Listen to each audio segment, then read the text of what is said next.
Assalamu alaikum. My name is Esma Zamir and I'm student of BS Clinical Psychology from University of Sialkot. So today we will talk about obsessive compulsive disorder. In this topic we will discuss about introduction of OCD, obsessions and compulsions, symptoms, etiology according to different perspectives, specific culture, age and gender factors, diagnosis and treatment of OCD. So first of all, what is OCD? OCD is a mental disorder in which people have recurring unwanted thoughts, ideas or sensations which are called obsessions, and to get rid of these thoughts they feel driven to do something repetitively which are called compulsions.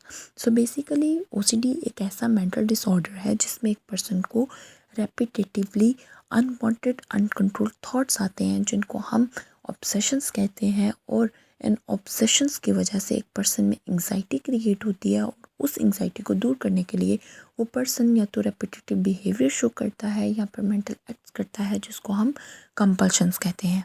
अगर हम repetitive behaviour की बात करते हैं तो इसमें excessive hand washing, cleaning and checking on things आ जाएगा, और अगर हम मेंटल एक्ट्स की बात करते हैं तो इसमें काउंटिंग और बहुत सी अदर एक्टिविटीज़ आ जाएंगी जो कि एक पर्सन की नॉर्मल डेली फंक्शनिंग को ख़राब करती हैं। अगर हम ओसीडी के सिम्टम्स की बात करते हैं तो ऑब्सेशन में फियर ऑफ कंटेमिनेशन आएगा, जिसका मतलब यह है कि उस पर्सन को लगेगा कि मेरी बॉडी पे जम्स लग जाएंगे और वो बहुत ज़्यादा परेशान रहेगा कि कुछ तो ऐसा है जो कि कंप्लीट नहीं है या ऑर्डर में नहीं है।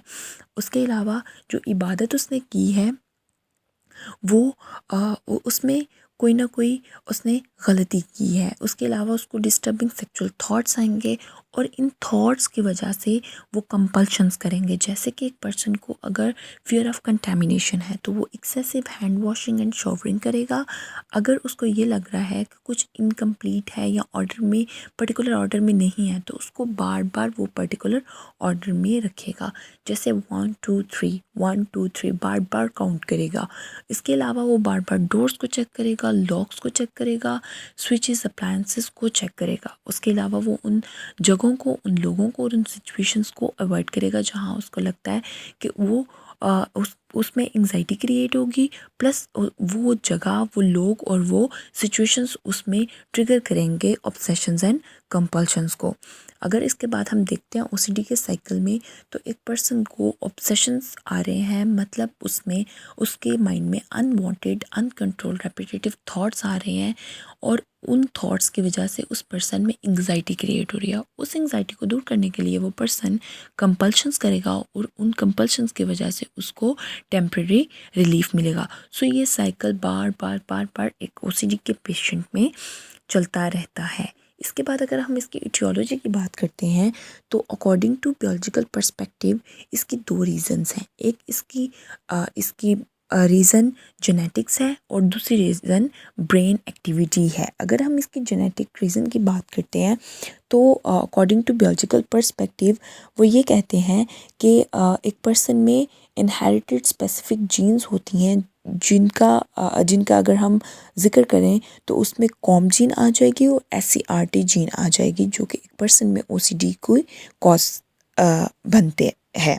अगर हम इसकी कॉम की बात करते हैं तो ये डोपामिन के लेवल को बढ़ा देता है, और अगर हम एससीआरटी की बात करते हैं तो ये सेरोटोनिन के लेवल को कम कर देता है, जिसकी वजह से एक पर्सन में ओसीडी एंड डिप्रेशन डेवलप हो जाता है। अगर हम इसकी ब्रेन एक्टिविटी की बात करते हैं तो according to biological perspective basal ganglia जो कि एक ब्रेन स्ट्रक्चर है और ये हमारे मल्टीपल प्रोसेसेस को कंट्रोल करता है, जिसमें कोऑर्डिनेशन ऑफ मूवमेंट भी आ जाते हैं। तो जो ओसीडी के पेशेंट्स होते हैं उनमें अगर कोई हेड इंजरी आ गई है उस रीजन पे तो वो पर्सन ओसीडी डेवलप कर लेंगे। अगर हम इसके अलावा दूसरे एक रीजन की बात करते हैं जो कि ऑर्बिटो फ्रंटल कॉर्टेक्स है, और ये रीजन हमारे सेंसरी इंफॉर्मेशन को हमारे थॉट्स और एक्शंस में कन्वर्ट करता है। तो अगर इस रीजन की एक्टिविटी बहुत ज़्यादा हाई हो जाती है तो बहुत ज़्यादा चांसेस हैं कि उस पर्सन में ओसीडी डेवलप हो जाएगा। इसके अलावा अगर हम बात करते हैं साइकोडायनेमिक पर्सपेक्टिव की तो वो लोग ये कहते हैं, साइकोडायनेमिक पर्सपेक्टिव वाले लोग ये कहते हैं कि अगर एक पर्सन के एनल स्टेज में फिक्सेशन हो जाती है तो उस पर्सन में ओसीडी डेवलप हो जाएगा। वो ये कहती है, ये थ्योरी हमें ये सजेस्ट करती है कि एक पर्सन के अनकॉन्शियस में एक कन्फ्लिक्ट चलता है और उस कन्फ्लिक्ट को सप्रेस करने के लिए वो पर्सन एक बिहेवियर शो करता है, जैसे कि counting, hand washing, checking on things, मतलब जिसको हम ऑब्सेशंस एंड कंपल्शंस कहते हैं। तो वो उस अनकॉन्शियस कन्फ्लिक्ट को दूर करने के लिए ये सब चीज़ें करता है। अगर हम डिफेंस मैकेनिज़म्स की बात करते हैं तो ओसीडी में जो एंग्जाइटी क्रिएट होती है उसको दूर करने के लिए एक पर्सन डिफेंस मैकेनिज़म्स को यूज़ करेगा, जिसमें आइसोलेशन ऑफ फैक्ट आ जाएगा, जिसमें वो पर्सन उन आइडियाज़ को सेपरेट करता है या अवॉइड करता है जो उसमें एंग्जाइटी को प्रोवोक करते हैं। इसके अलावा अगर हम रिएक्शन फॉर्मेशन की बात करते हैं तो एक पर्सन को अगर थॉट्स आ रहे हैं कि फॉर एग्जांपल एक पर्सन को ये थॉट आ रहा है कि वो उसकी बॉडी पे डस्ट लग जाएगी, जर्म्स लग जाएंगे, तो वो बहुत ज़्यादा हैंड वॉश कर रहा है, मतलब एक एक्शन को परफॉर्म कर रहा है, एक ऑपोजिट एक्शन को परफॉर्म कर रहा है। तो ये क्या है, एक रिएक्शन फॉर्मेशन है जो कि डिफेंस मैकेनिज़्म है। इसके अलावा वो पर्सन अनडूइंग करेगा और उसमें यह है कि वो जो उसको थॉट्स आ रहे हैं उससे ऑपोजिट थॉट्स को सोचेगा। तो ये एक ओसीडी का पर्सन इन डिफेंस मैकेनिज़म्स को यूज़ करता है एंग्जाइटी को कम करने के लिए। इसके अलावा अगर हम बिहेवियरल पर्सपेक्टिव की बात करते हैं तो वो ये कहते हैं कि ओसीडी बेसिकली ओसीडी के बिहाइंड जो कॉज है वो हमारी लर्निंग है। एक पर्सन ने अपनी इन्वायरमेंट में देखा है किसी को ओसीडी की वजह से कंपल्शंस करते हुए, तो वो पर्सन भी उसी तरह से ही वो चीज़ें परफॉर्म करेगा, वो बिहेवियर शो करेगा। इसके अलावा रीइंफोर्समेंट की अगर हम बात करते हैं तो वो ये है कि एक पर्सन में ऑब्सेशंस आए हैं, उसको अनवांटेड थॉट्स आए हैं और उसने उस एंग्जाइटी को कम करने के लिए कंपल्शन को किया, जिसकी वजह से उसको रिलीफ मिला, तो वो बार बार उस चीज़ को करेगा।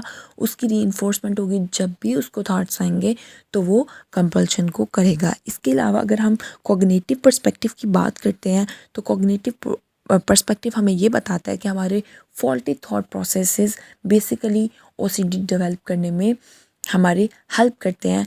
तो हमने जब भी ओसीडी पे काम करना है या ट्रीटमेंट करना है तो हमें उन फॉल्टी थॉट प्रोसेसेस पे काम करना पड़ेगा।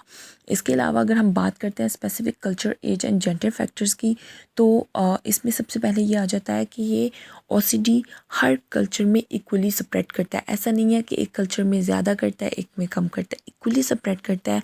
अगर हम जेंडर वाइज बात करते हैं तो मेल एंड फीमेल में भी इक्वली स्प्रेड करेगा, लेकिन चाइल्डहुड में ओसीडी मोस्ट कॉमन है मेल्स में और इसी तरह एडोलेसेंस में ओसीडी मोस्ट कॉमन है फीमेल्स में।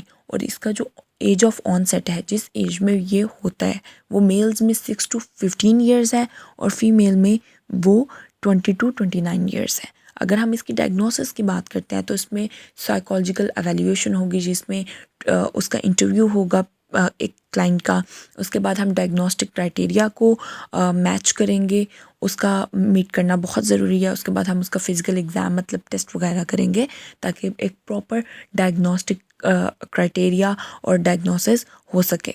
उसके बाद अगर हम इसके ट्रीटमेंट की बात करते हैं तो उसमें साइकोथेरेपी आ जाएगी, जिसमें कॉग्निटिव बिहेवियरल थेरेपी हम यूज़ करेंगे, एक्सपर्ट थेरेपी यूज़ करेंगे, और इसके अलावा हम मेडिकेशंस जैसे कि एंटी डिप्रेसेंट्स हैं उनको यूज़ करते हैं।